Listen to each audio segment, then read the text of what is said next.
Hello and welcome to the fiscal year 2021 virtual renewal readiness training provided to you by Nutrition Services. We will begin the training momentarily, but please note that today's training does not take place of the annual renewal training that must be completed online in Atlas.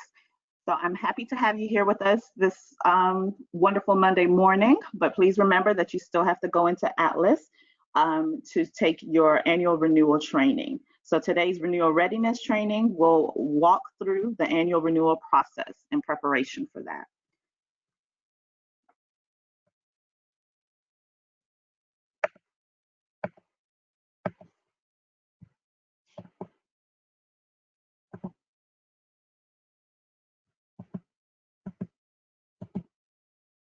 So greetings once more. If you are just joining us, welcome to fiscal year 2021 renewal readiness training for CACFP renewal. Ready, set, renew. Now, we typically hold our renewal readiness trainings face-to-face across the state. However, as we all know, we are still very much practicing the necessary health and safety protocols. So here we are virtually meeting. So my hope is that today's training will be interactive and fun at the same time. We are so excited to have you join us today, and on behalf of Nutrition Services, we hope and pray that all of you are doing well and that all is well with your family. My name is Nkem EJ, and I am your facilitator and trainer for today's training. Welcome once more.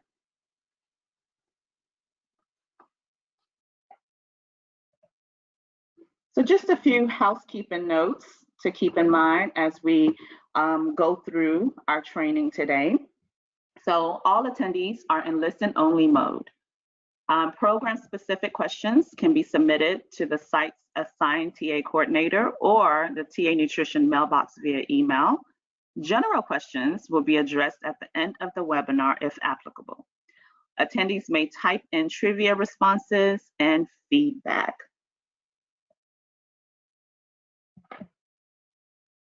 For today's agenda, we will review program definitions, review CACFP performance standards, our VCA.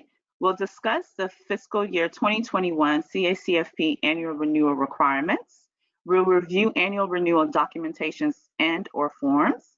We'll demonstrate how to upload and submit annual renewal documentation and/or forms in Georgia Atlas. And last, but of course not least, we'll engage in fun learning trivia.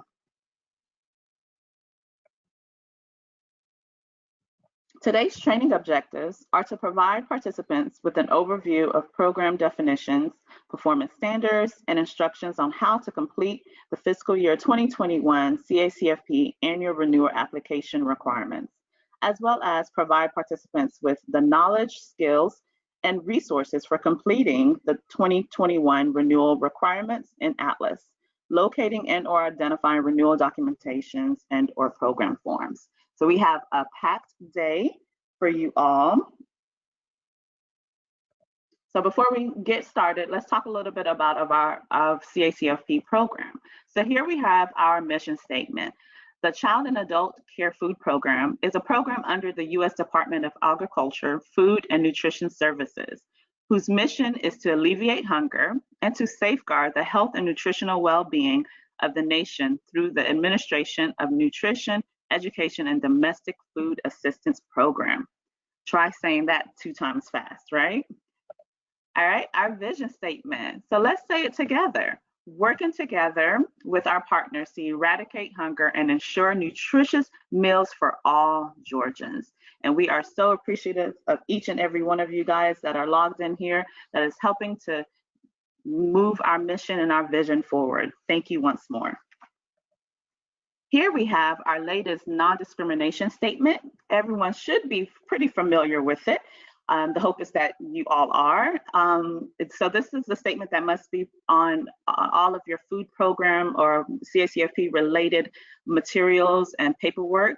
At least you will have to ensure that the statement below, this institution is an equal opportunity provider, is on your forms that you disseminate as it relates to food program. All right, so we're on a roll. So let's let's dive into a few definitions. So my hope is that some of the definitions will be things that you already know and have an understanding of, but you may learn something new today. So more so of a refresher and just a walkthrough. And so we're going to do it in a question and answer series. So I will read out the definition, give a few moments for you to respond and type it in the text box on your screen. And so we can have a little bit of engagement and interaction at this time. All right, are y'all ready?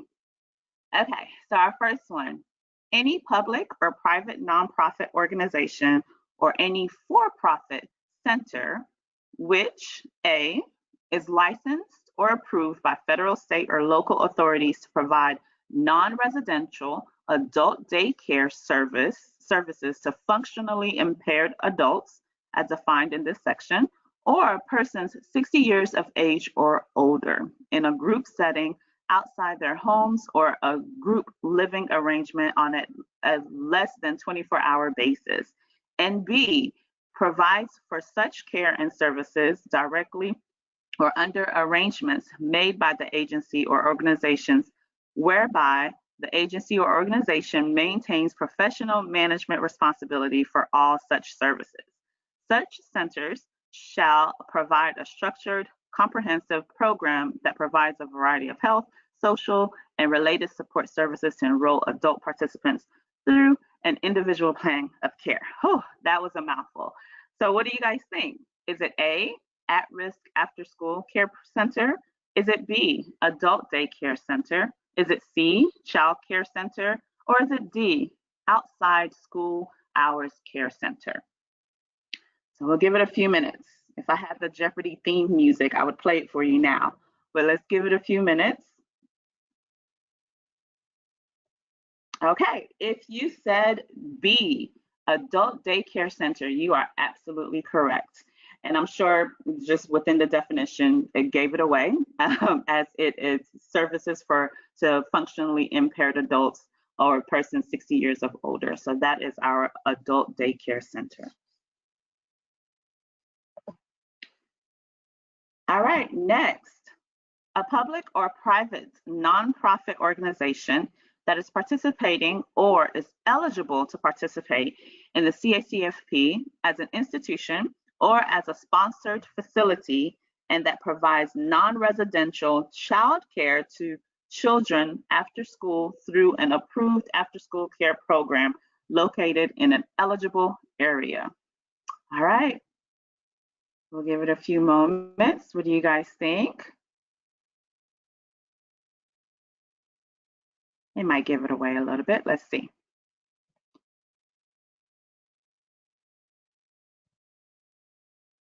Awesome. If you said A, at-risk after-school care center, you are absolutely correct. Good job. You guys are doing awesome. All right. Next, any public or private nonprofit institution or facility, except daycare homes, or any for-profit center as defined in this section that is licensed or approved to provide non-residential child care services to enrolled children, primarily of preschool age, including but not limited to daycare centers, settlement houses, neighborhood centers, Head Start centers, and organizations providing daycare services for children with disabilities.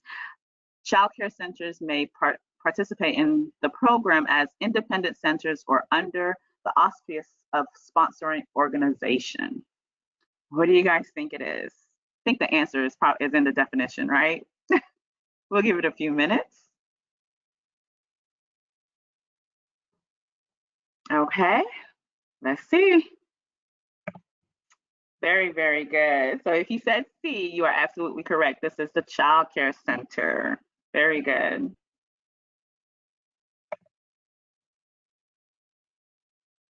Okay. Next, the person authorized to act and represent the CACFP institution for the purpose of carrying out the requirements of CACFP regulations and right from the start policies and procedures.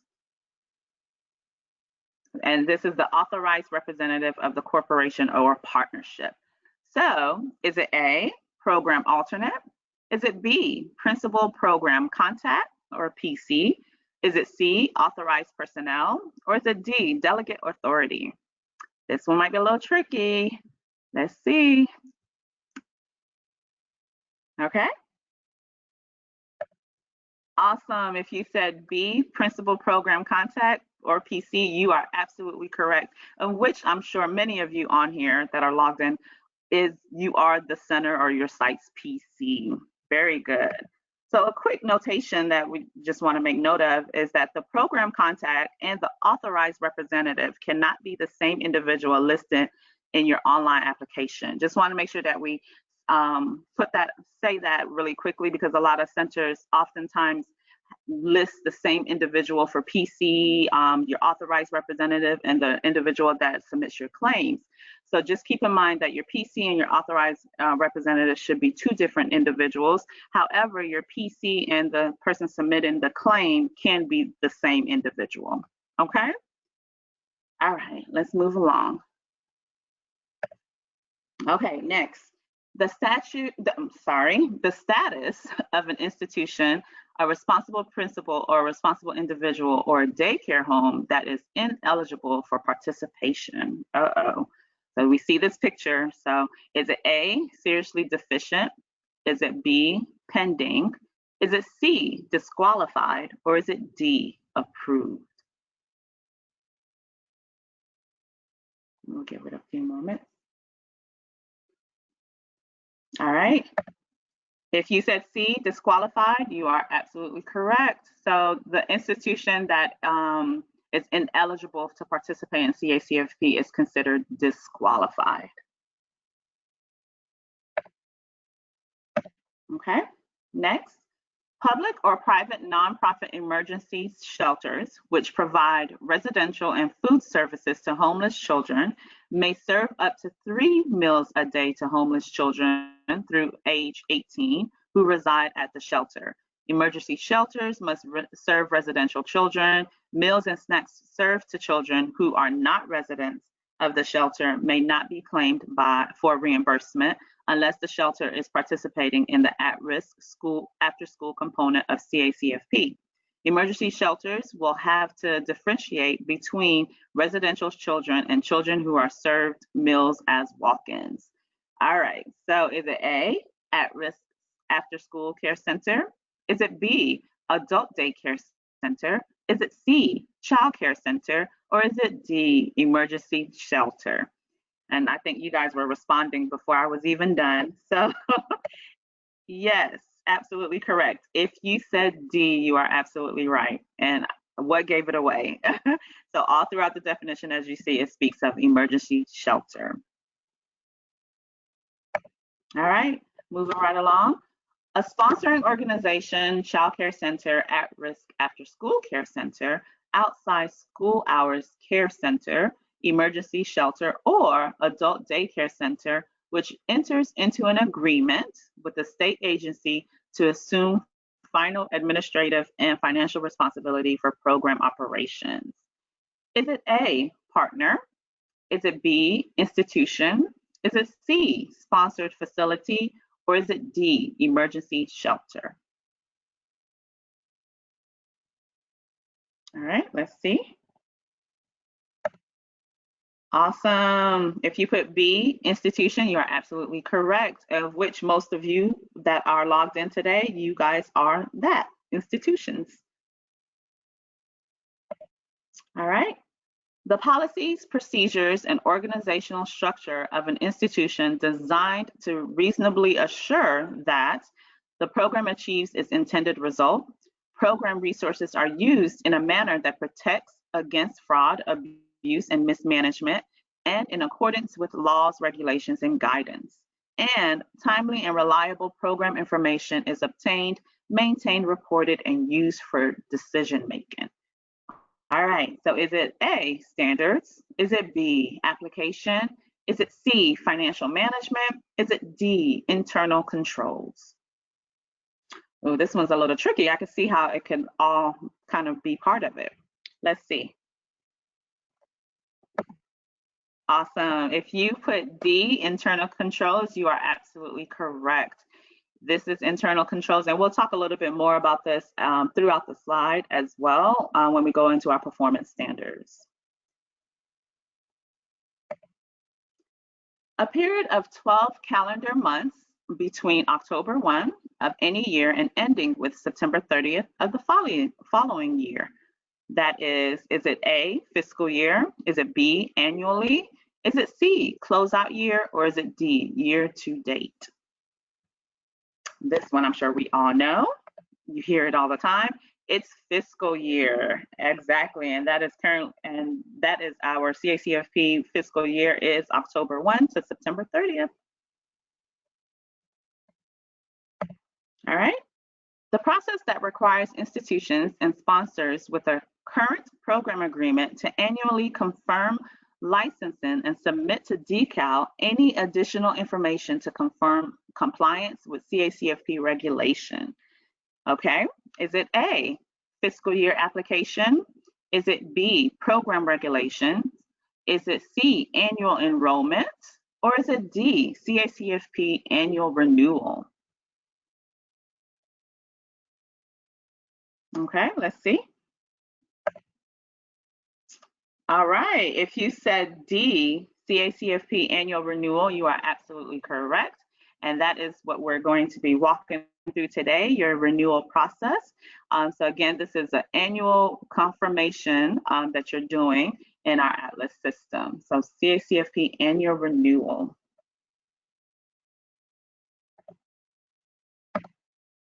Okay, next. An organization other than a public or private nonprofit school with which an institution may contract for preparing and, unless otherwise provided for, delivering meals with or without milk for the use of the program. Is it A, central kitchen? Is it B, food service management company? Is it C, commodities? Or is it D, self-prep?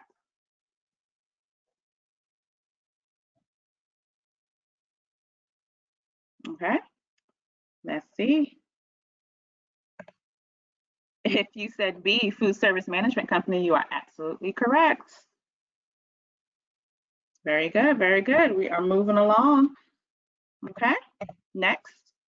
A child care center, outside school hours care center, or adult daycare center providing non-residential care to adults or children that do not qualify for tax exempt status under the Internal Revenue Code of 1986.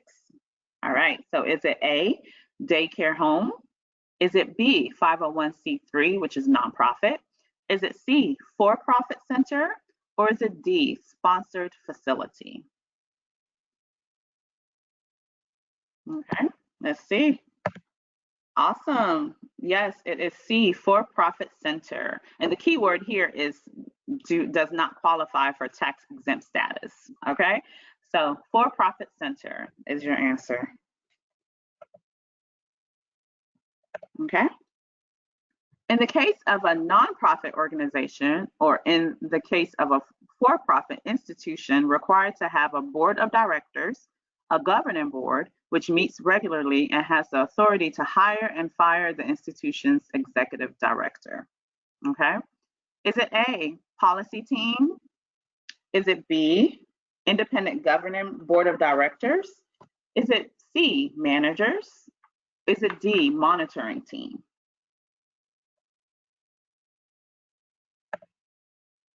Okay, if you said B, independent governing board of directors, you are correct. Very good.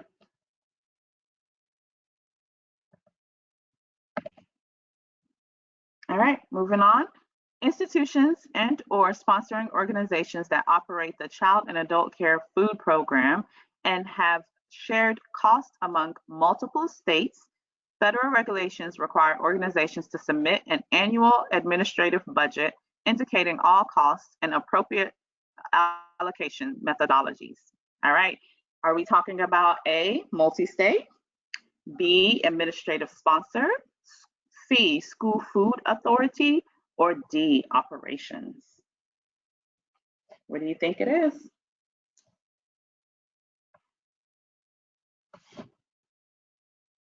All right. Very good. If you said A, multi-state, you're absolutely correct. What gave it away?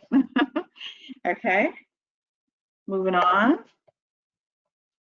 Public or private nonprofit centers that are licensed or approved to provide organized non-residential child care services to children ages 12 and under during hours outside of school may participate in the program as an outside school hours care center.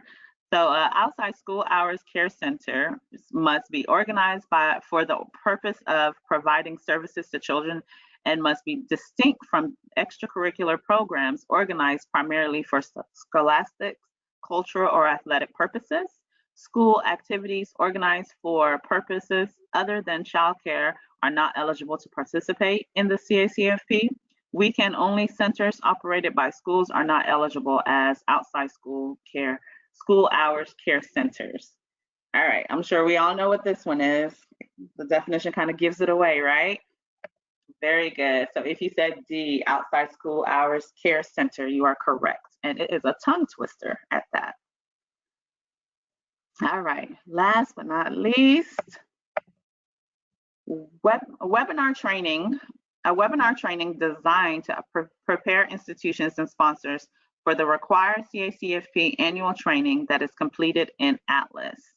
All right, let me see who knows this. Is it A, annual application? Is it B, renewal readiness training? Is it C, annual enrollment? Is it D, CACFP renewal requirements? So once more, a webinar training designed to prepare institutions and sponsors for the required CACFP annual training that is completed in Atlas. And if you said B, renewal readiness training, you are absolutely correct. And that is what you guys are currently on right now. You are in the renewal readiness training. Awesome, awesome, awesome. Well, thank you guys for participating in that. I hope you guys enjoyed it. I hope some of it were refreshers and hopefully you learned something new as well, okay? All right, so moving on. So our first section for today's training is our performance standards, understanding viability, capability, and accountability as it pertains to your programs. So all institutions wanting to continue participation in CACFP must demonstrate that it can comply with the following performance standards of viability, capability, and accountability. So let's find out what are all these abilities about. So the federal regulation 7 CFR 226.6b requires new and existing institutions to meet the following performance standards, as I stated: financial viability, administrative capability, and program accountability. So first, we're going to talk a little bit about the financial viability. So organizations must be financially viable. Program funds must be expended and accounted for in accordance with the requirements in the FNS instruction 796-2. A new institution or an existing institution must demonstrate that it has adequate financial resources to operate the CACFP on a daily basis. So this is such an essential piece of your performance standards as you walk through in terms of your program and ensuring that your program is viable, is financially viable. And you want to have the understanding that the funds that you receive from for CACFP are just additional resources. They are not your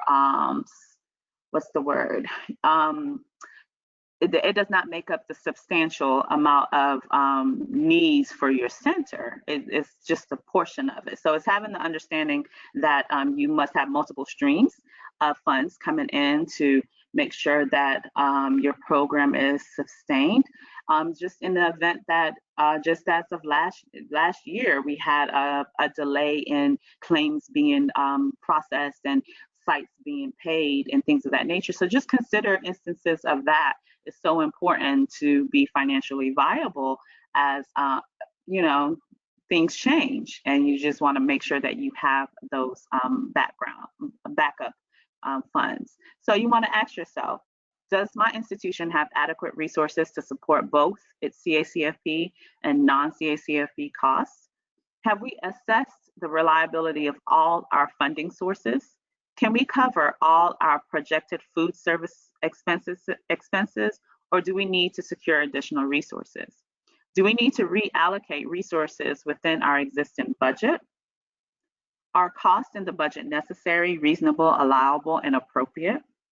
Do we have adequate sources of funds to continue to pay employees and suppliers during periods of temporary interruptions in program payment?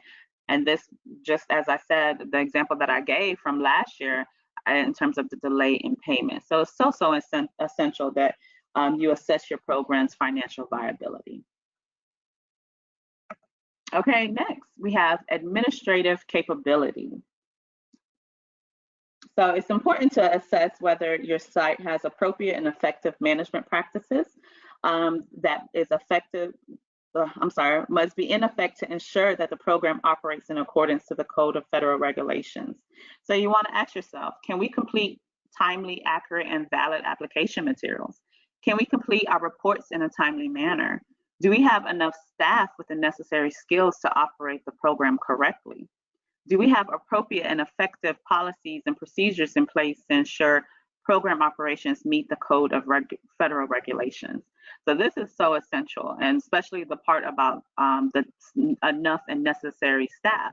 So you want to ensure, that old saying, do you have the right people not only on your bus, but do you have the right people sitting in the right seat? Because, everyone could be on the bus and going in the same direction, but you're going to have more effectiveness if you have, those individuals placed strategically in the right seats and doing the right skill sets that they have. So administrative capability. Okay, next we have program accountability. So this one, do we have written, you want to ask yourself, do we have written established policies and procedures that are compliant with regulatory requirements? Has our staff been trained, and do they understand these policies and procedures? Do we have effective program assessment and oversight of our organization? So program accountability is so very essential, as well as the other two performance standards. This one shows more in terms of when you have your compliance reviews and when your auditor comes out. This is going to be so essential because all of your record keeping, your data, your everything in terms of what you're submitting, you have to ensure that your program is accountable for all of that, all the funds that you're using, and you want to show, the use of those funds. And that is why, of course, that you have different resources and support for you as the TA team, supporting and coming out to provide TA and things of that nature, just to ensure that your program is accountable. Okay, are we all still there? We're still awake, just doing a quick pulse check. Are you like my baby here yawning? I hope not. I hope you've been finding it quite entertaining and you're keeping up with me. So really quickly, let's just do a quick quiz. All right, so get your papers and pens ready and get ready to type in the chat box as well, okay? So next, the question is, which term is not a performance standard? Okay, is it A, capability? Is it B, dependability?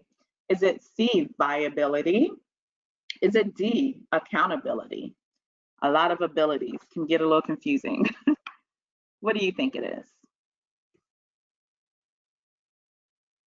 Okay, if you said B, dependability, you are absolutely correct. Although dependability is a great characteristic to have, but it is not part of your performance standards. Your performance standards is capability, viability, and accountability. Think of the acronym VCA. All right, so we are gonna move on to our next section.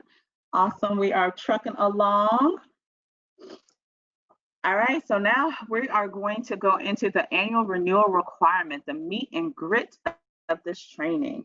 So really quickly, before we move on, I want you to pay attention to the notice here. So I just want to remind everybody once more that this training does not take place of your annual renewal training that must be completed online in Georgia Atlas.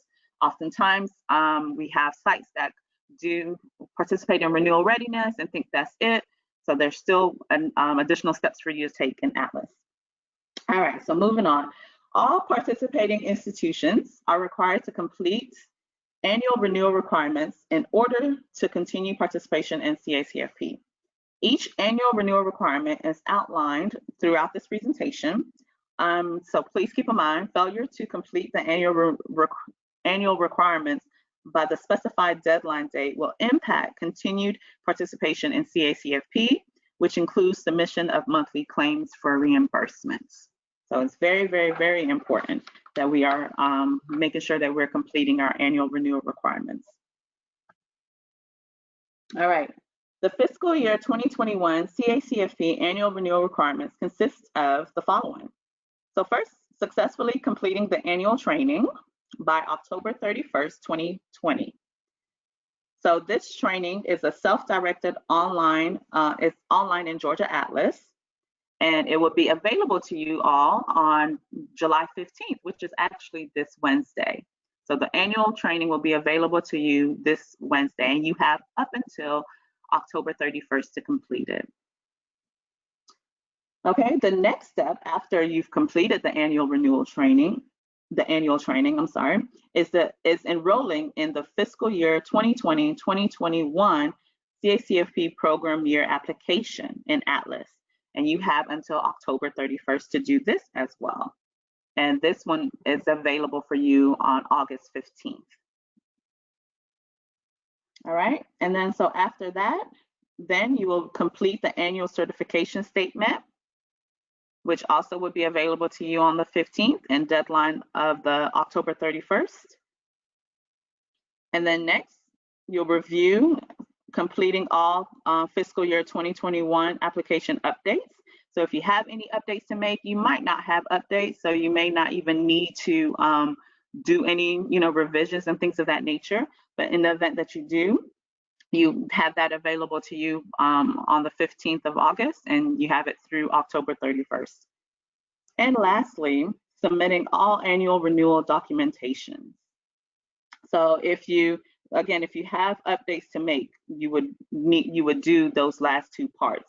But if not, you may not need to be tasked with the last two items of the annual updates, application updates, and the annual renewal documentation. So only if you have updates that you're making either in your management plan, your budget, and things of that nature.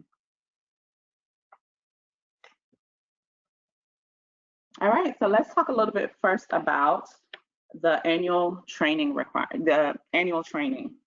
So the first step in the annual renewal process is completing the annual training.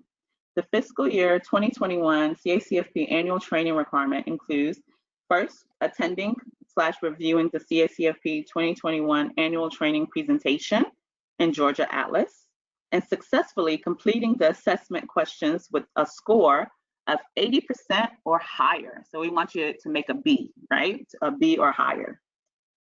Scoring lower than an 80 will not prevent your program from moving forward in the annual renewal process. However, it will require technical assistance to be given to the organization by our TA team. So if you score a score lower than 80, it will prompt and require for you to have a TA session with one of our TA ladies. And right now, our TA visits have been going on virtually.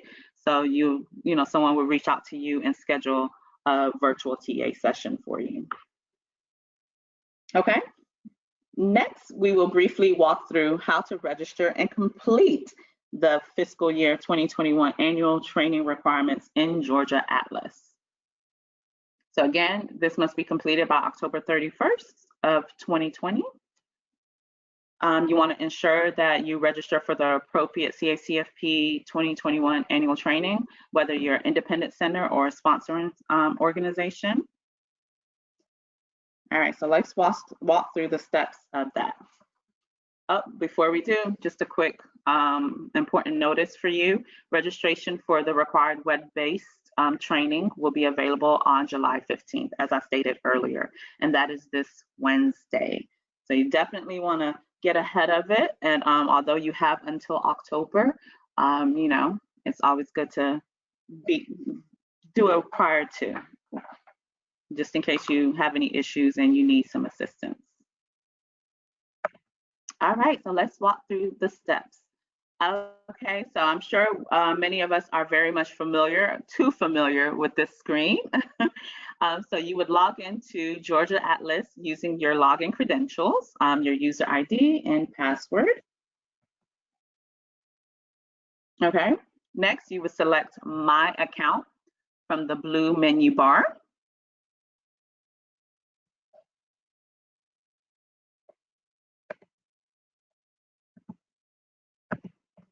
Okay, next you select Account Profile from the blue highlighted link. Please note, if your organization does not have access to the account profile link, the profile may have been previously created.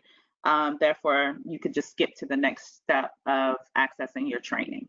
So if your profile has already been created, you're good to go. You would just skip over to select My Training, but we'll get there. So let's walk through the profile. So you would enter the program contacts, PC's user information, first name, last name, email address, and phone number. You would select Save and then select Finish. Keep in mind when changing your password, the minimum requirements include 10 characters, a numeric character, and a symbolic character. Oftentimes, a lot of sites get locked out because the password is so specific and sensitive. So please keep that in mind. All right, so next you would select My Training from the blue highlighted link. So again, remember what I said in the beginning, if you already had an account profile, you could have just skipped to this part here. Once the My Training page populates, a list of available trainings will be displayed. Next, select the green radio button, Register for Training. So you would see a list of trainings and you would select them, register.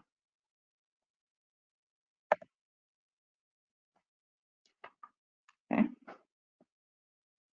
From the course list screen, you would use the drop-down menu next to Programs. Select or find the term CACFP and select the Search Radio button. So then you would find the fiscal year 2021 annual training required and select the blue link, as you see here.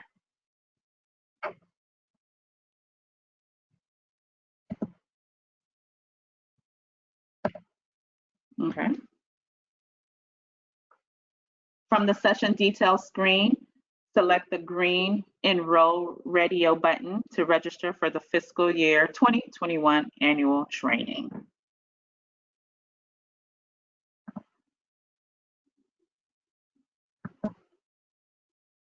All right.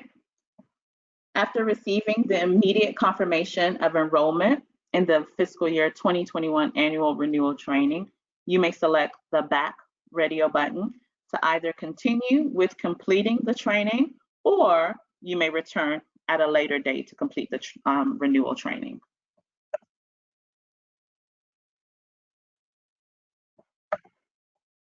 Okay, another reminder that the fiscal year 2021 CACFP renewal requirements must be completed by October 31st, 2020, but you guys are going to get it done way before then. I just know it. All right, so after receiving your email confirmation of enrollment, you may enter back into My Training, and a list of the registered or enrolled training sessions should populate. From the listed training sessions, find the appropriate fiscal year 2021 annual training, and to begin the session, select the paper pencil test icon, as you see here, located in the far right.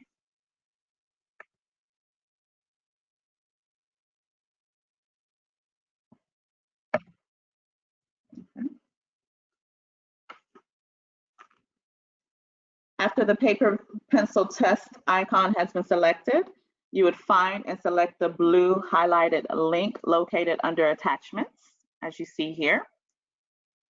That states the fiscal year 2021 annual training. This link will open the annual training PowerPoint presentation for you to go through.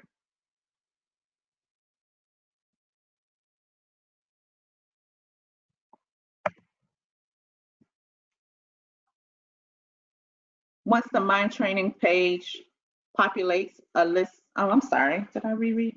No, that's right. Displayed, next select the green radio button, register for training. Oh, I'm sorry, I lost my place. So if the desired training is not displayed in this section, you can also select add other training and write in the course name. So you would type in your course name. If you happen to not be able to find your training, you would type it in and then add other training and it would populate at that time. And really quickly, a quick notation, this is also the same process and procedures that you would follow when you're registering for all trainings. So when you get ready to register for our Memo Mondays that we have, or any procurement trainings that might come up, or any trainings in general that you receive email blasts about, this is the process in registering for those trainings. Okay, quick true and false break, quick quiz for you. So get ready. All right, let's see. True or false? There are only 2 different types of fiscal year 2021 annual training sessions located in Georgia Atlas. One for sponsors and one for independent centers. Give it a moment.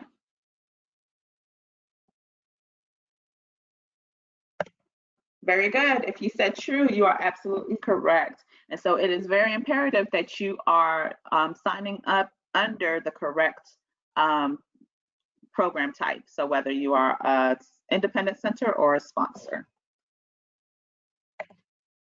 All right. The next step in the annual renewal process is enrolling in your fiscal year 2021 program year application. And this again must be completed by October 31st of 2020. Institutions and sponsors can enroll into fiscal year 2021 on or after October 1st, 2020, but not before completing your annual renewal training. So you must first do the training and then you can move forward to the enrollment. Institutions that have completed the fiscal year 2021 annual renewal training and assessment and have enrolled into the fiscal year 2021 will have access to the application on after October 1st. So after enrolling into your fiscal year 2021 program year application, organizations may proceed to the next step in the annual renewal process. All right. And we will walk through how to do the enrollment as well. So a quick note, instructions on completing the fiscal year 2021 annual renewal requirements will be provided in an email announcement and or the nutrition newsletter. Also, please reference the message section in Georgia Atlas for all previous and new announcements. And I'll show you guys where that message section in Atlas is when we kind of walk through it again later. All right, so now we will walk through how to enroll in the fiscal year 2021 program year application. So again, we're back to our home screen of Georgia Atlas. So you would log in, or the PC would log into the Georgia Atlas using your login credentials, user ID and password. Second, under the application section on the dashboard screen, you would select the 2020-2021 blue link under program year to enroll in the CACFP 2021. So as you see here highlighted, you would click on that 2020-2021 link to enroll. Okay, after you click on it, you would then select the red Enroll Radio button, then select OK at the top of the screen.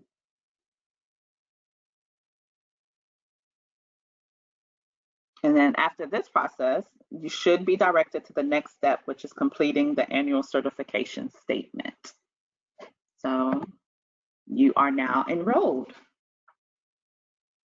So after an organization has enrolled in the fiscal year 2021 program year application, the annual certification statement may be completed by answering all 22 questions as it applies to your organization type. So I know my screen here only shows about 7 questions, but there are more. There are 22 total questions. So this is just to give you a screenshot of what it looks like. So you have kind of an example to go by.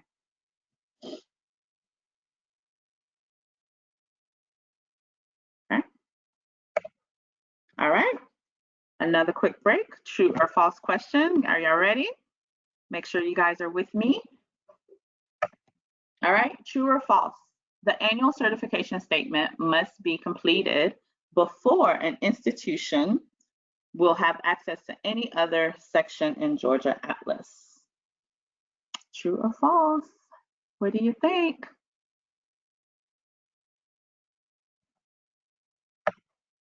Very good. If you said true, you are absolutely correct. All of our steps are kind of subsequent. Oh, sorry, I can't say my words right. All of our steps follow behind each other, very much so. So you have to complete one before you can move on to the next. All right. After completing the annual certification statement, organizations will have access to other sections of the fiscal year 2021 application. This is a time to review and update your entire application, as well as make any necessary revisions, such as revising your annual budget, revising your management plans according to and include any new policies and procedures at your organization. In addition, sponsoring organizations should review all and revise any center home site applications. Perhaps you have a site that you're no longer participating under your sponsorship. So therefore, your application would definitely need to be updated. So this procedure, as I talked about in the beginning, you may not need to do it if you don't have any application updates, and that's very fine. But you want to ensure that if you do have updates, that you are making those necessary updates here, and that you want to ensure that if anything changes with your budget, you're revising it, and anything changes with your management plan, you are revising it as well. Your management plan, truly your blueprint or your manual for your site. When your auditors come out for a compliance review and or when your TA coordinator comes out to support you, what you have in your management plan should be reflective of what's happening on site. It should be the same thing. What we're seeing on paper is what's physically happening. So if you have to make revisions in terms of policies and what have you, just ensure that those updates are made.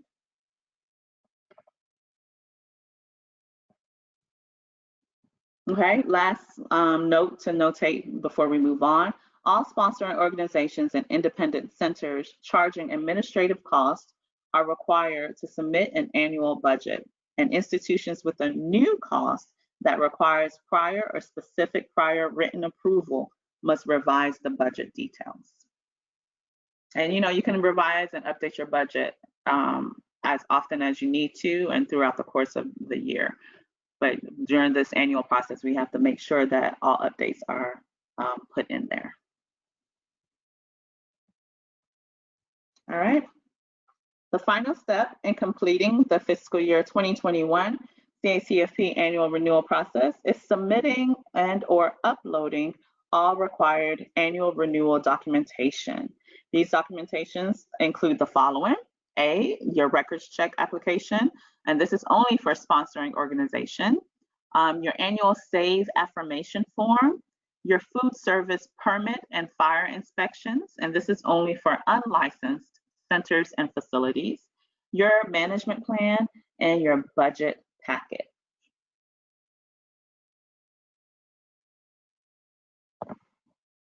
And again, you have up until October 31st to complete this as well.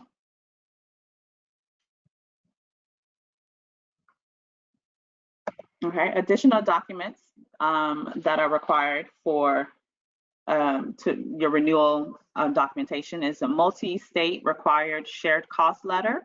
And this is only for organizations that operate in more than one state.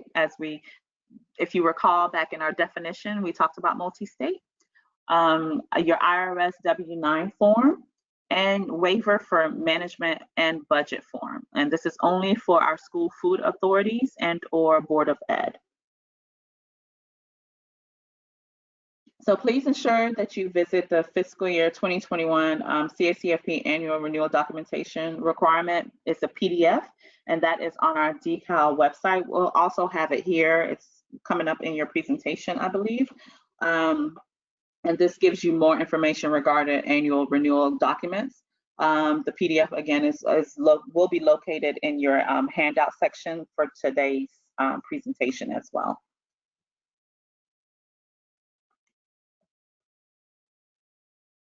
All right, another true or false question, just to make sure we are all still awake and active on your end. All right, true or false? Independent institutions are required to annually submit a budget package when a new cost requires specific prior approval. What do you guys think that is? Very good. True, that is very true. Please keep in mind, independent institutions are only required to submit an annual budget package if a new cost is being allocated to CACFP that requires specific prior written approval, or if the budget changes, or if the budget is not detailed, determined on an annual or yearly basis. Okay, for instance, if at any point an organization applied for the CACFP in the middle of the fiscal year, or if an organization revised their budget in the middle of the fiscal year, then the budget will need to be updated to detail revenue expenses on an annual yearly basis. Remember, your budget is for the entire year.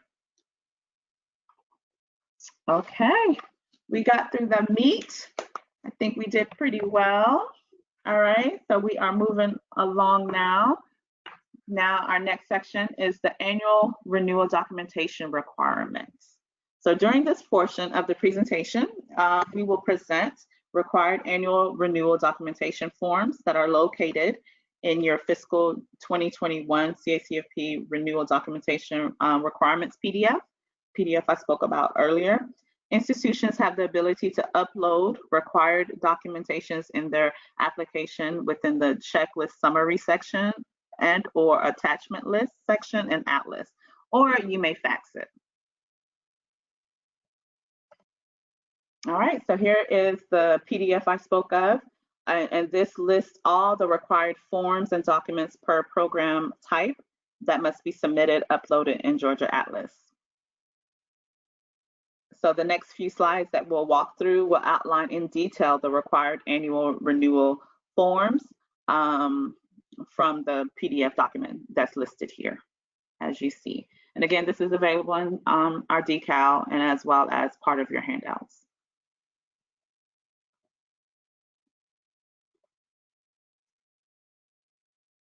All right, so for our first one, the record check application. Sponsoring organizations must complete a records check application for all employees that may enter a licensed child care center, after school program, outside school hours program, family or group daycare home when children are present. You would contact legal services to submit your records check application. However, upload the clearance letter in Georgia Atlas application under the attachment list section.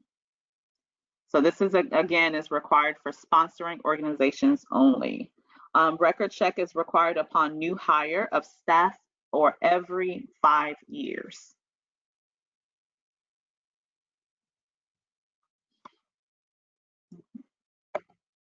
All right, next we have the annual SAVE affirmation.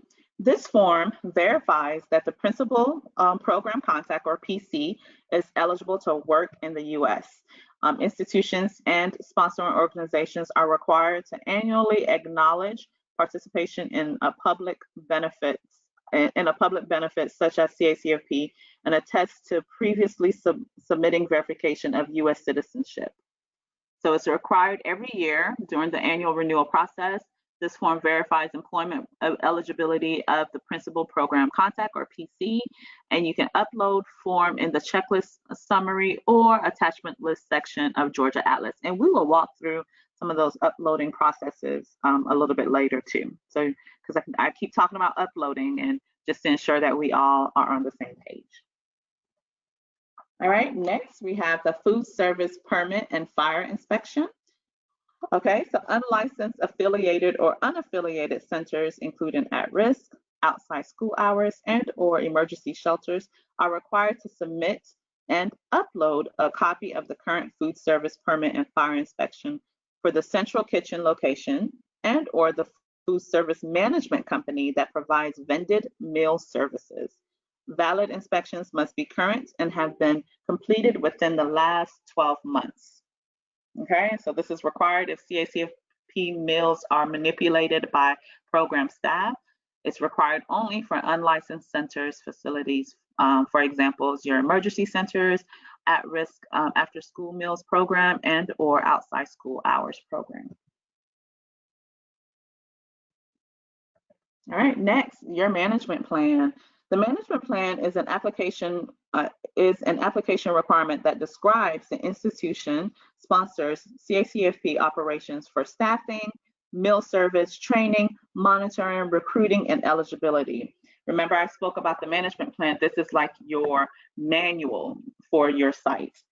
In addition, the management plan is where an organization will describe in details how their processes and procedures are incorporating the performance standards such as financial viability, administrative capability, and program accountability. Your management plan is essential as it reflects what is happening in-house.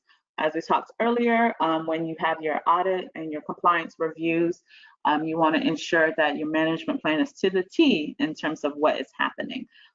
If our friend Sharon is listed as, the cook or as administrative support for the program, that's what we want to see when we come on site to your centers.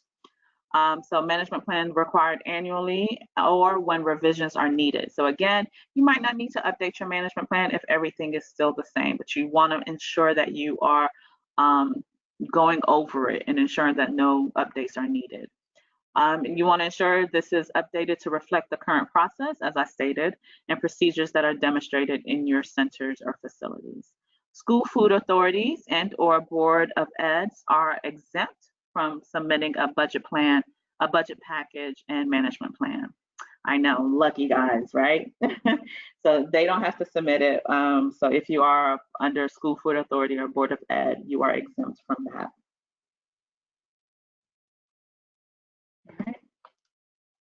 So let's take a brief look at one section of the management plan so you guys can get more familiar with it and what have you. And this is the personnel and staffing section should be consistent with the budget detail section. So it's so important that what you have here in terms of who you're listing as your staffing and your support for your program, it reflects that in your budget package as well. So here we have 3 staff employees.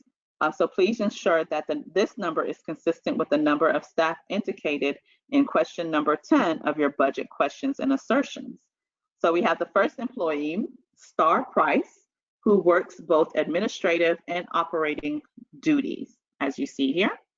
So she has 18% of her time is spent on administrative duties and 54% of her time is spent on operating duties. A total of 72% of time spent on CACFP duties. Therefore, her remaining 28% of her time is spent working on non-CACFP duties. So where you see the source section, it must indicate the general or other funding sources that would be used to allocate the remaining 28% of non-CACFP labor costs. So this again ties back to your financial viability, ensuring that you have multiple streams of funding coming in to support the remaining of your staff, because you may have staff that are not 100% CACFP. their time is allocated differently. So you have to ensure that those source of funding, it shows there. As you see for Star Price, her source of funding is, of course, CACFP, and then also private tuition. The second staff member, April Foods, not to be confused with April Fools though. She is the cook and at the organization, and she is at 100% of her time spent is on CACFP, as it should be. She's the cook. Therefore, in the source section, CACFP is listed to indicate that all her labor costs will be allocated to CACFP. Although when cost is allocated at 100%, you don't have to put anything in the source section. However, it is best practice to go ahead and still put that she is, her source of funding is CACFP. All right. Our last wonderful employee is May Flowers. And as you see here, she only spends 10% of her time on CACFP administrative duties, and therefore the remaining 90% of her time is spent on non-CACFP duties. So in the source section, the other funding source must be indicated to detail how the remaining 90% of her labor costs will be allocated. So as you see here, we have both CACFP and private tuition in terms of allocating her time. And please keep in mind too, your administrative costs, you are allowed just 15% of your total annual budget towards administrative costs.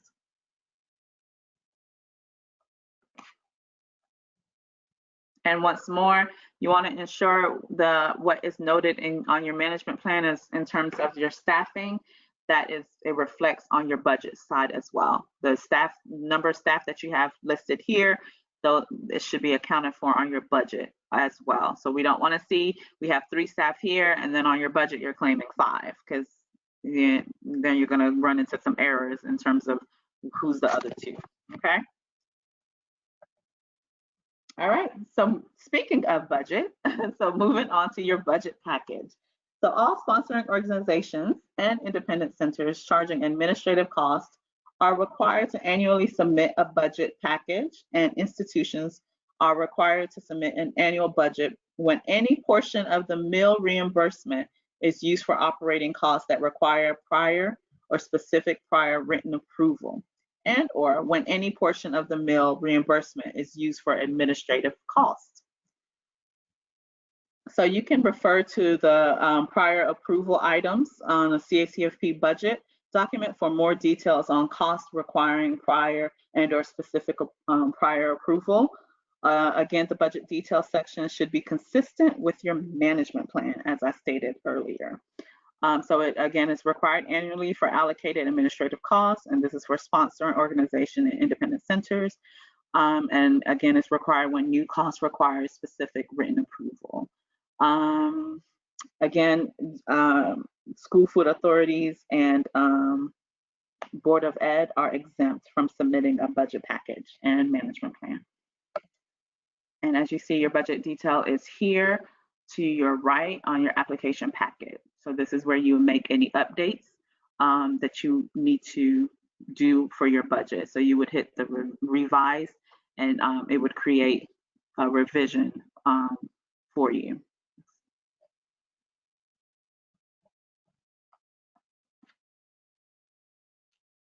Okay, so now let's quickly review the budget details section. Again, please ensure the budget package is determined on an annual basis. So we have here the first subsection in the budget detail is the projected annual revenue worksheet. Okay, so we will need to select the blue highlighted link here to continue to complete this section. Please keep in mind the budget revenue and expenses is based on a yearly or annual basis.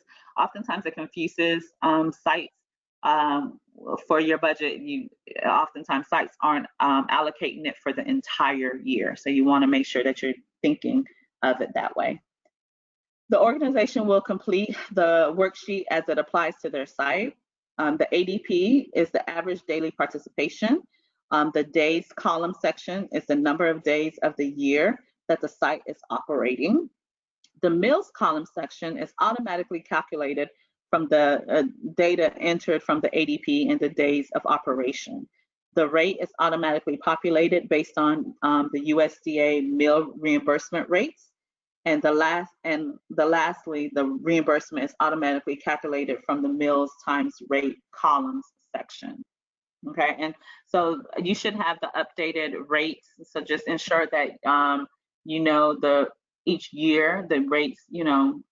Just make sure that you have the updated one. You can find that in our decal website as well. It says the data will need to be entered in for each meal type that is offered at the center. So please keep in mind the days column section should be the same for all meals, correct? Okay, so let's take a look at another sample. All right, so here we see the AM, PM, snack, and supper data represented here on the slide. When you see CIL, which is cash in lieu of commodities, organizations may receive cash in lieu for lunch and supper. Please also notice that the projected annual revenue worksheet provides a worksheet total or a grand total for the ADP, meals, and reimbursement sections. It is outlined in red here on the slide, as you see here.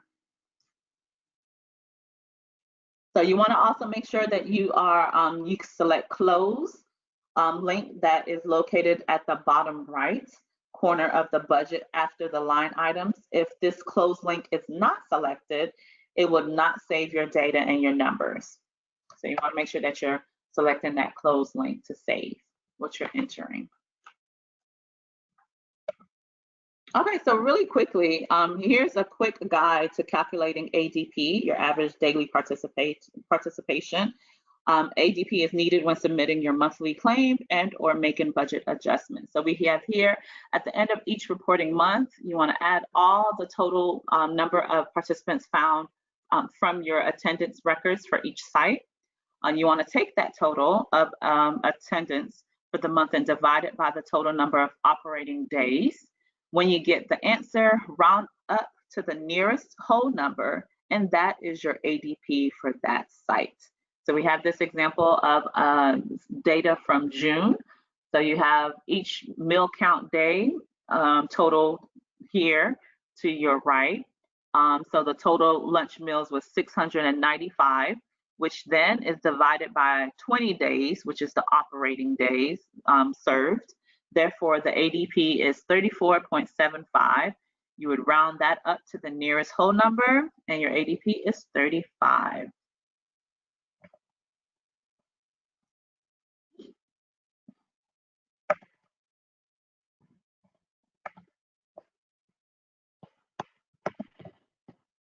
Okay, the next subsection in the budget detail is other program revenues. So we will need to select the blue highlighted link to continue to complete this section. You want to list all funding sources that is applicable to your organization. Again, remember to select the close link in each subsection of this budget detail to ensure that you're saving your information.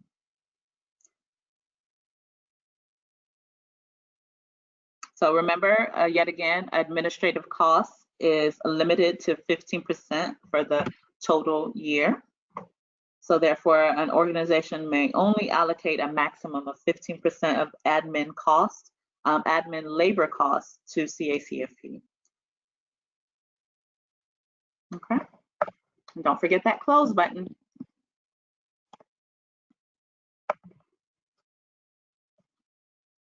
All right, the next subsection is the projected annual expenses. The cost categories are separated by line item and detailed under either administrative costs or operating costs. There are 21 cost categories and or line items. The first cost category is your food costs. This is, of course, an operating cost only. Therefore, you do not see the option to separate the cost amount between admin Organizations first need to enter in the food cost amount under the amount column next to food costs, which you see here as $44,374.59. Remember, this is the annual cost, so this is for the whole year. Then you want to allocate the food cost amount between either percentage of CACFP or SFSP or other funds. Food cost is usually allocated at 100% to CACFP. Therefore, 100 should be entered under the CACFP column, as you see here. Again, when working in the budget detail section, ensure that you are hitting that close button to save your information.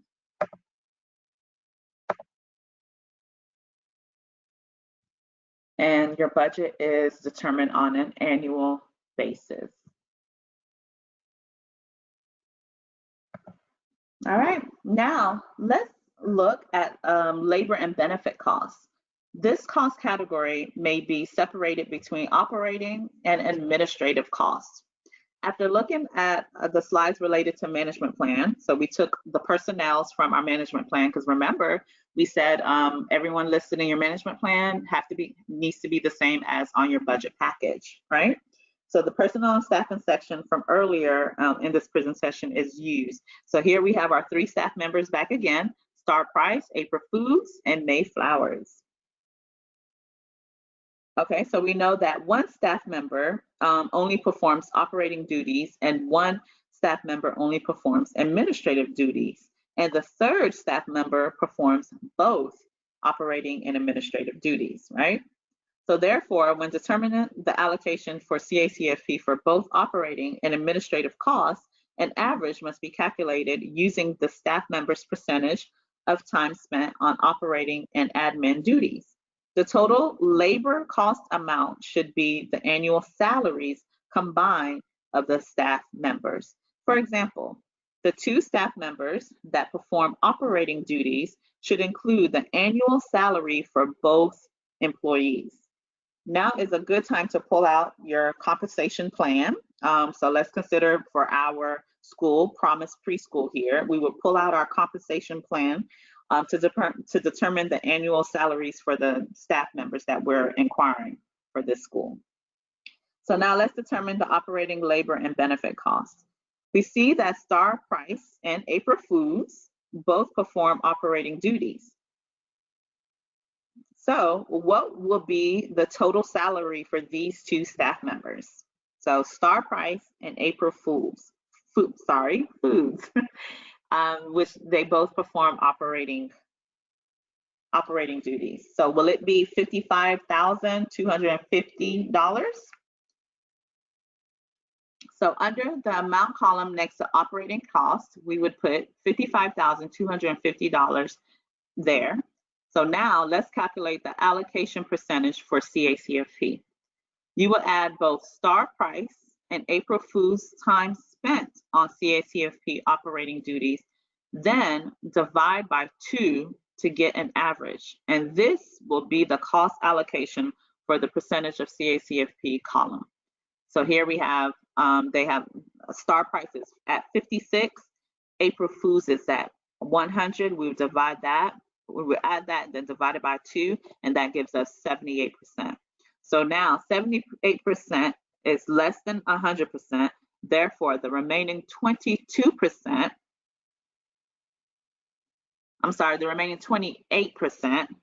will be entered under percentage of other food funds, okay? Now we see the approved amount column next to the operating cost total of $43,095. So now we will perform the same calculation to determine the administrative costs. What do you guys think the total administrative costs will be? Well, it's written out for you. So the total administrative costs will be $44,300, and figures should be entered in under the amount column next to the administrative costs, as you see here. Again, we need to calculate the average percentage of time spent on administrative duties for Star Price and May Flowers, as they both do administrative duties. So what is the cost allocation for CACFP administrative duties? And that is the total percentage of CACFP columns should be, or CACFP column is 28%, and the remaining 72% should be entered under other funds, which is here.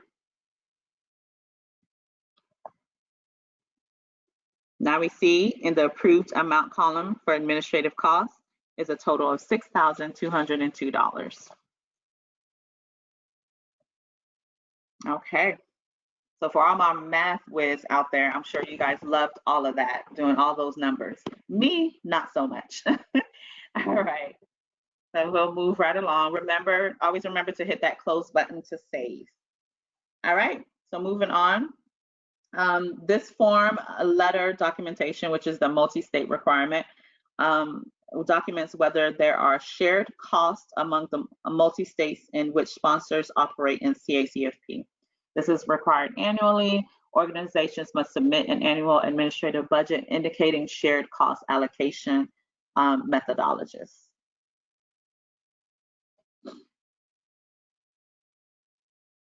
So sponsoring organizations participating in CACFP and multi-states are required to inform DECAL on cost principles for shared costs among the multi-states in which sponsors operate in CACFP.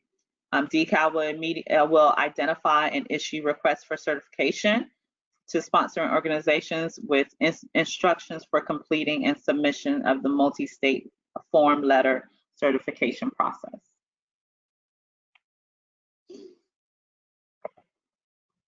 All right, next we have the IRS W-9 tax form, and this is also required annually. This form is issued by the Internal Revenue Services and is used to identify the legal entity to which funds are being paid for and the purpose of federal tax reporting.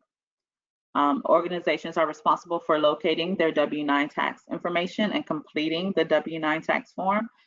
This must be submitted and uploaded in the the attachment list section of Georgia Atlas.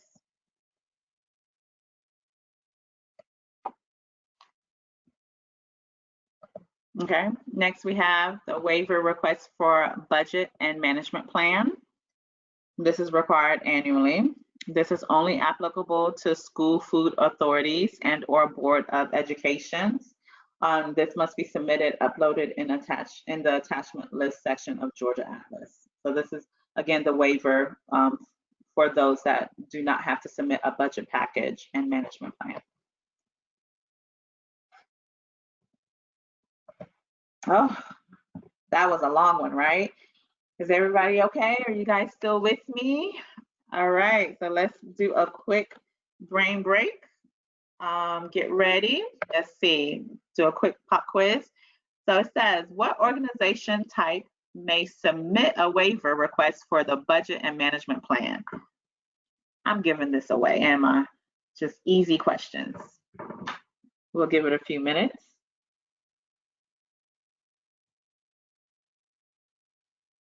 All right, the answer is D, school food authorities and or Board of Educations. Very, very good. We are trucking. All right. We are almost there, guys. We have this section and one more section to complete. So here in this last section, we will discuss where and how to submit and upload all required annual renewals documents and or forms. So this is all the instances I've been talking about uploading and where, so this, we're gonna walk through exactly where you do that. All right. The attachment list captures all other documentations submitted by the organization that was not uploaded in the checklist summary. The attachment list can also be used to upload supporting documents that are requested by DECAL. All right, so you would select details next to the attachment list.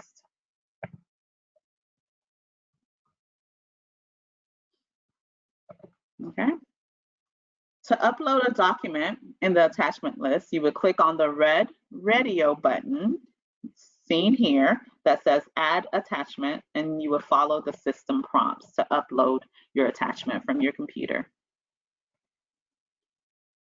So from your computer, from your computer file, you would choose the desired form or document you want to attach.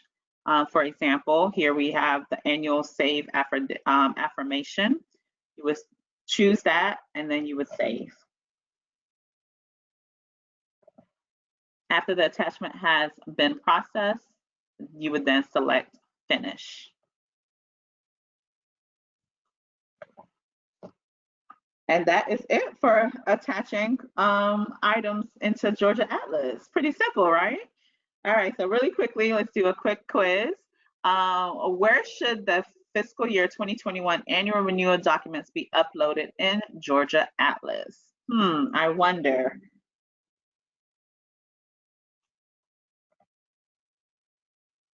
Very good. If you said A, attachment list, you were listening. Good job. You're not multitasking. You're with me. Thank you. All right, another quick question. True or false? True or false? Taking the renewal readiness training satisfies my annual renewal training requirements. I do not need to complete the annual renewal training in Atlas. This is a tricky one. Let's see who gets it. Very good. If you said B, false, you are absolutely correct. As I stated in the beginning and in the middle of this training, this renewal readiness does not satisfy your required renewal training that you have to do in Georgia Atlas. So once you complete this renewal readiness, you will be ready come Wednesday, July 15th to go in and do your renewal training in Georgia Atlas. All right, so this last section will cover some resources that are available to you and just the support that you have in place as you walk through your annual renewal process, as well as your food program overall. So the following slides will provide resources that are available to assist you, as I said, when completing this annual renewal requirement. All right, first we have here our decal website. I'm sure you guys are so very familiar with this page. It is just an awesome source for resources for you. It's a great resource to find program forms, policies, memos, handouts, and instructions. Any question you have, you can find it here. There are also how-to videos to help with navigating Atlas. Institutions must be knowledgeable of all policies and memos to ensure compliance with performance standards. And this is where you would find all of those detailed policies and memo. In addition to that, we'll talk a little bit about Memo Mondays that we have also as a resource and tool for you. The fiscal year 2021 CACFP annual renewal documentation requirement, the PDF that we spoke about, is also located on DECAL's website under CACFP forms. Again, this document is a great resource to provide guide on required annual renewal documentation. Here you will also find the fiscal year 2021 application instructions as well, as you see here.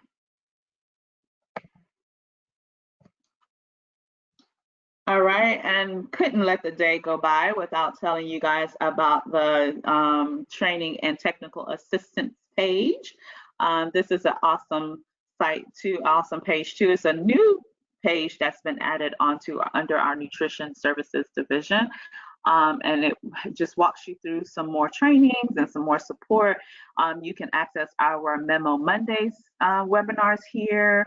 We have tutorials, and you can also access our renewal readiness trainings here too. It'll be posted online at this site as well. If you want to go through this training again, if you want to listen to my voice again, it will be posted here for you to do such. All right, the CACFP annual renewal documentation PDF is also, as I stated, is also online. This is just a great tool. I would save it onto your desktop at your office or home just to have it, and you can always refer back to it in terms of the forms that you need.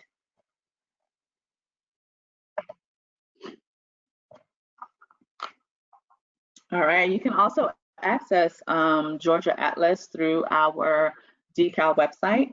It's available under the Nutrition Services website. And here also you can see videos, or how-to videos, where it says videos here next to documents.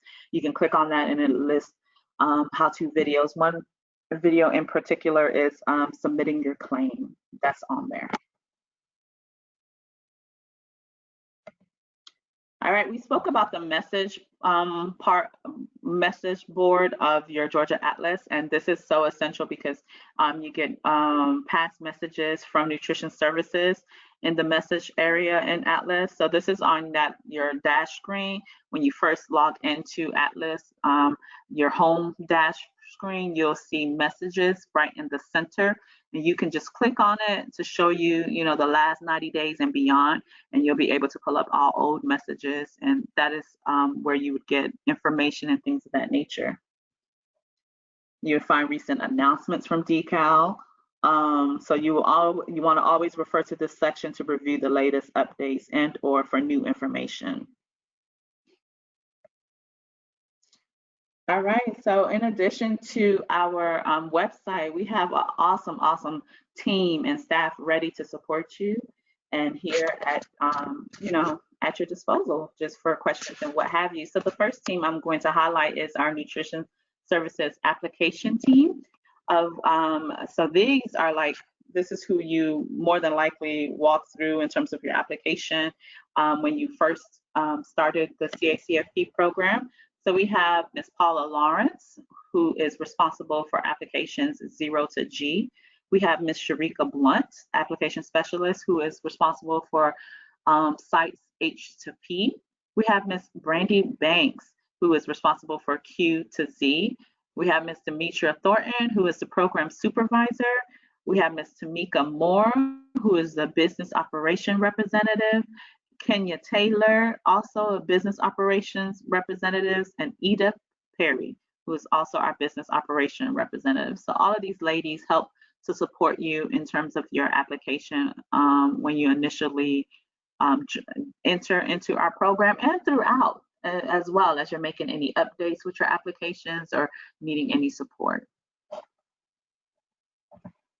Next, we have the talented training and TA team.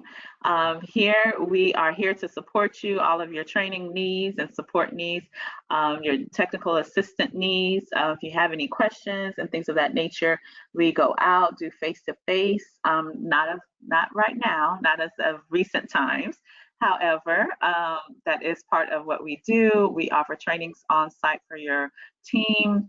And again, just any questions that you may have. So we have our lovely Lakeisha Robinson. She is our Southeast region. We have Ms. Deidre Thompson. She is our East region. We have Ms. Victoria Thomas, who is our Southwest region. And myself and Kim EJ, I am the North and Northwest region. We have Ms. Tanya Coleman, who is our Metro West region. And then we have Ms. Sylvia Boykins, who is our trainer. And we have Ms. Grashawn Robinson, who is our training manager.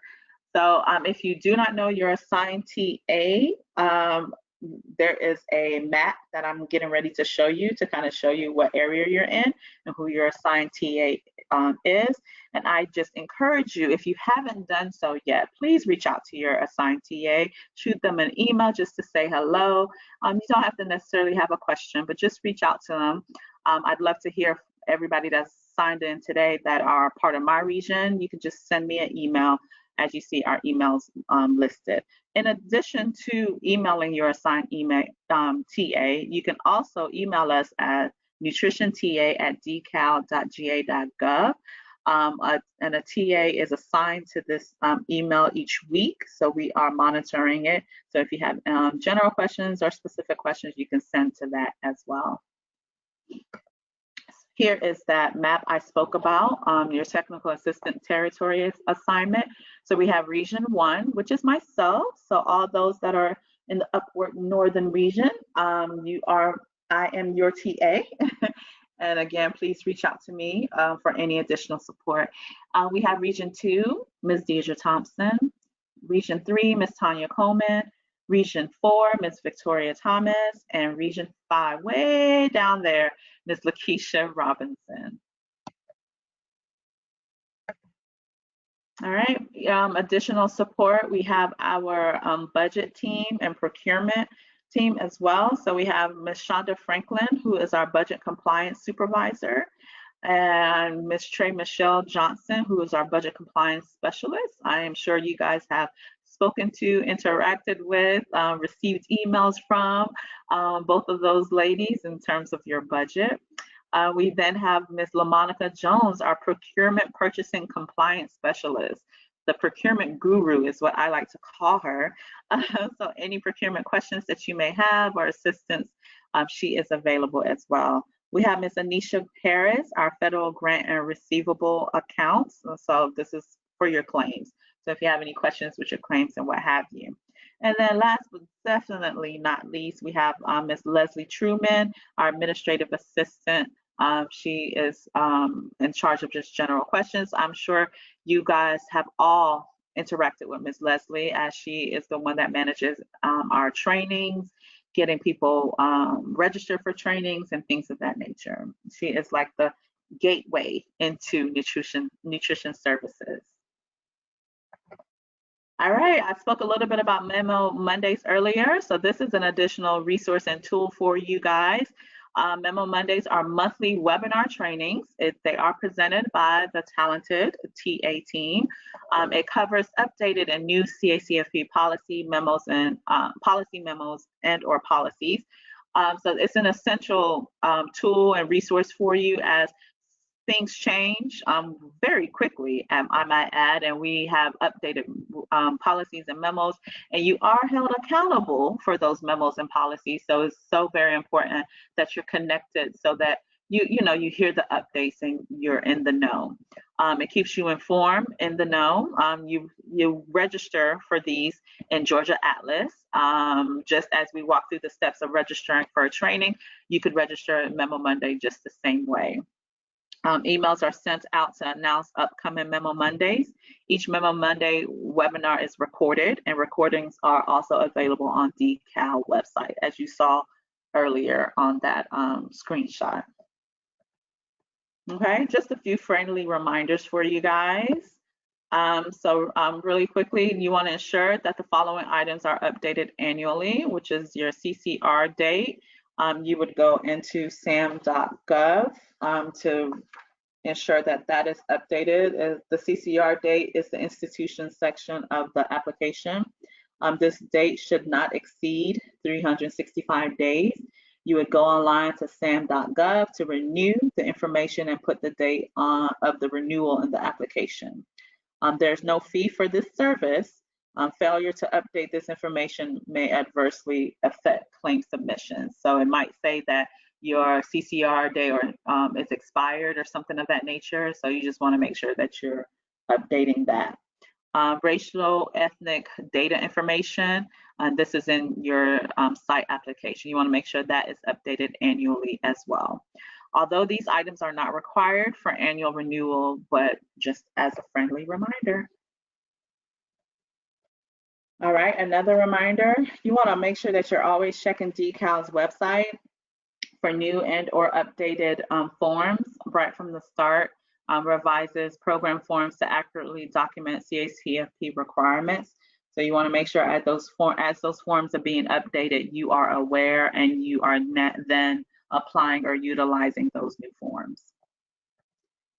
For example, case in point here, our updated CACFP roster, we should all be on this new roster. This is a Excel spreadsheet. It is now monthly versus the annual roster that we had. This allows you just to have a cleaner data, whereas it's capturing just that specific month.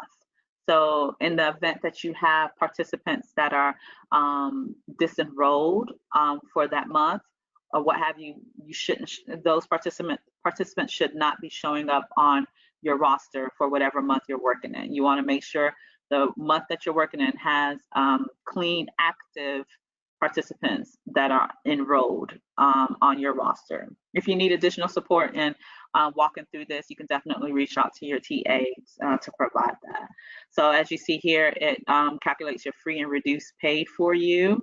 And as I said, it is on a monthly basis. All right, next that has been updated is the newly updated and Justice for All poster, which is available online. So the Justice for All poster must be predominantly displayed in all facilities and locations that distribute program benefits or administer services. So this is our old one, the one with the Statue of Liberty on it, and then our new one here to your right. So due to COVID-19, the distribution of and Justice for All posters has been postponed. If and Justice for All posters, the 11 by 17 are not available, paper copies may be substituted as necessary. So prior to the lockdown, we did do a distribution, our first distribution date, but after the lockdown, we haven't been able to do another date. So it has been postponed. So for now, the paper copy will do just fine. Just when we are able to start coming back out and doing TA visits, just let your TA know that you need an updated and Justice for All poster. I see a hand raised. Let me just make sure. Okay.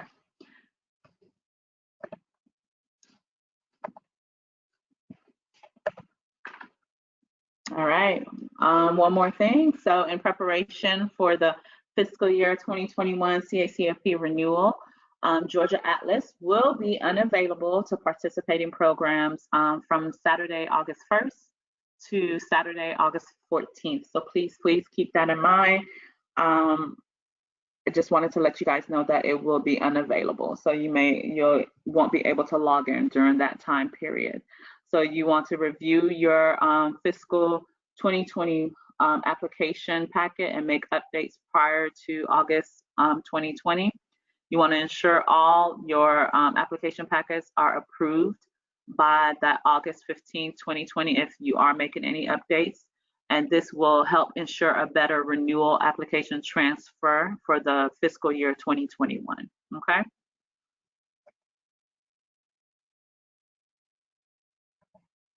Oh, okay, just in case you forgot and just in case you needed one more reminder, again, this training does not take place of the annual renewal training that must be completed in Georgia Atlas. And again, that will be available to you this Wednesday, July 15th. All right, any questions? So at this time, we'll pause for just a moment. If there are any general questions that you may have, you may please type them now in the question box. Again, for all program-specific questions, please, I encourage you to contact your assigned TA. So we'll hold for just a moment and see if we have any questions. You guys have been awesome. I appreciate your enthusiasm. I could feel it from over here.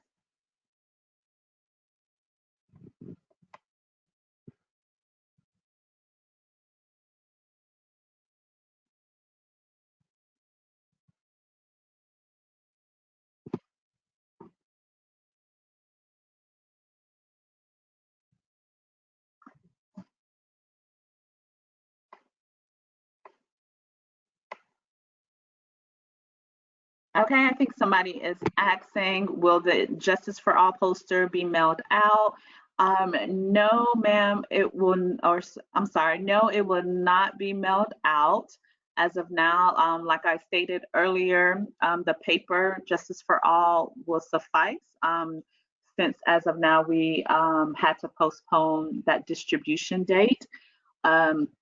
However, you can reach out to your assigned TA in the event that we get the clearance to start venturing out and doing our on-site visits, so that your TA can bring you one. So as of now, you won't be dinged, so to say, for not having that 11 by 17 size. You may use the printed size from online as of now. So during this time now where we're not able to come out to you, but please reach out to your TA for further support in that. Another question is asking, where may we find the recorded webinars? So awesome question. So recorded webinars will be available to you on our DCAL website under Nutrition Services and under our talented TA team webpage. You would find all of our webinars, like today's webinar, as well as like our Memo Mondays and things of that nature.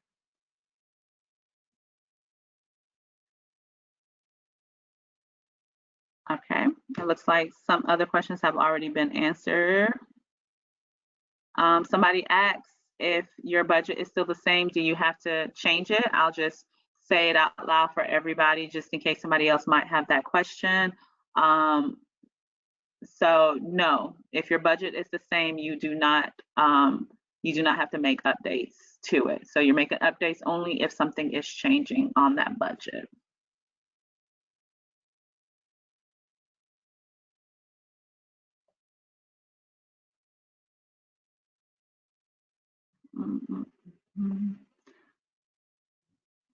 Somebody is asking, what about submitting CACFP for the month of August, since Atlas will be unavailable from the 1st to the 14th? Yes, however, you will still be within that window of getting your claims submitted.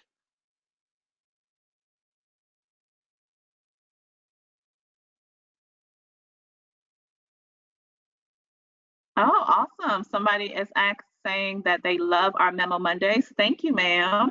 But would like to suggest specific topics. Please. We would gladly accept specific topics or ideas that you may have for our Memo Mondays. Again, Memo Mondays are specific for updating on policies and memos. However, if you have other needs or what have you, other people might have that same need. So please send. You can send your suggestions to our nutrition mailbox, and one of the TAs would disseminate it through to the rest of us, and we can discuss further.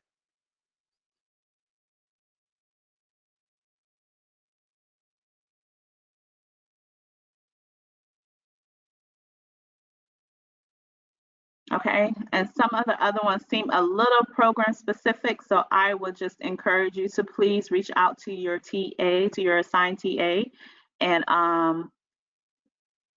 they will follow up with you, and or you can send us an email to the nutrition mailbox, nutrition TA mailbox.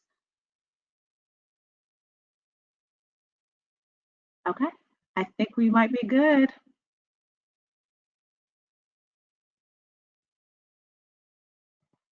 All right. Thank you guys so much for your interaction and for your attention. You guys stayed awake with me for the full, we've been on here, almost 2 hours. Thank you. I really appreciate your time. And just want to send you guys some good vibes and happy renewal. Please remember, we are here to assist you. Registration for the required web-based fiscal year 2021 annual training will be available again July 15th. That is this Wednesday. Happy renewal, everybody. Thank you once more. Please don't hesitate to email your assigned TA and or our nutrition TA mailbox. Or if you're just meeting me and I'm your assigned TA, I look forward to hearing from you immediately after this. Shoot me an email. You guys take care. Thank you for your willingness to participate today. You guys were great.